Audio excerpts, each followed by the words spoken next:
Hi, my name is Jacob Rickman. I'm a writer of middle grade and young adult stories, such as my debut novel, Legend of Samantha Torres. In addition to writing stories, I also write a lot of book reviews on my website.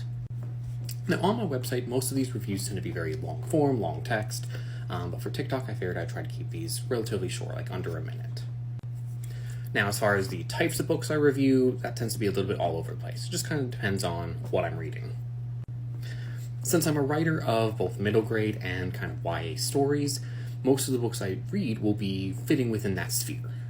As far as the time frame for them, a lot of times these books are going to be newer, right, as I try to keep up with the trends and what our current authors writing and doing, but a lot of these books are also going to be older, as they're books maybe I read 20, 25 years ago for the first time, and I'm simply trying to keep up and figure out, hey, well, what do they do that I really appreciated to begin with? Now, the first book I'm going to be reviewing isn't middle grade or YA. It doesn't fit within either of those spheres, because it is Project Hail Mary by Andy Weir.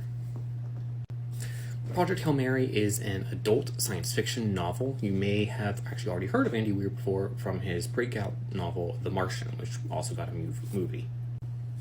I'll admit I kind of went into Project Hail Mary with low expectations. While The Martian is one of my favorite novels ever, maybe possibly my favorite novel ever, his follow-up novel, Artemis, really wasn't into it as much, and so I was a little worried that Project Hail Mary might kind of be a lot of the same.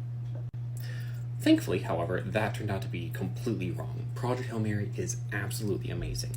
It's not necessarily as tight as The Martian in terms of its story structure, but it has a lot of the same levity, a lot of the same humor that The Martian had that I really enjoyed, and the stakes just keep going. There's constant danger, constant threats, and the protagonist, Ryland Grace, manages to be both incredibly effective and incredibly human. He makes mistakes. He does. Things go terribly awry, and he makes very tragic mistakes. With some frequency, actually. But at the same time, he is very much a scientist. He, does what he needs to, and he actually has a lot of heart. The only issue I have with Project Hail Mary is that it tends to get a little bogged down with the science, so if that's something you're not super into, this may not necessarily be the book for you. But as a whole, Project Hail Mary is a fantastic ride. It's a brilliant combination of stakes, humor, and heart. If you're a fan of science fiction, you will probably enjoy this book. If you're not a fan of science fiction, it's probably not going to be for you. In any case, that's my review. It's a little bit longer than I was hoping for, but let me know what you think in the comments. Bye!